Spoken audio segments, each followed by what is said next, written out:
Hi viewers, welcome back to my kitchen. Today we are making one of the most nutritious and comforting soup you can have. A simple moringa leaf soup.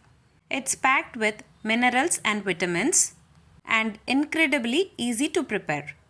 To prepare the soup, first we need to take a pan, add 2 cups of moringa leaves, wash thoroughly in running water and add it into a pan.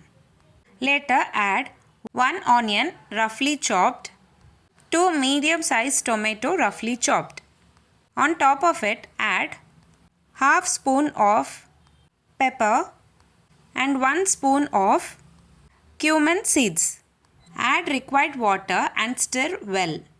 Cook for 2 to 3 whistles and cool down the mixture.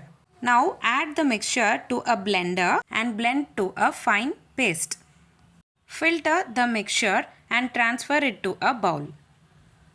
Bring this mixture to a gentle simmer for about 5 to 7 minutes, allowing all the flavors to melt together.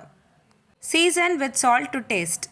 Cook until they start to sizzle and release their aroma. Give it one last stir and there you have it, a delicious, light and healthy moringa soup ready to enjoy. Serve it as a hot appetizer or a light meal. This soup is simple, nourishing and refreshing soup. This soup is easy to make and incredibly good for your health. If you like this video, please give a like and also share to your friends. Don't forget to subscribe to my channel to get to know many interesting recipes. I have also shared many interesting recipe series. I will provide all the links in the description box below. Please do check on the same. Thanks for watching.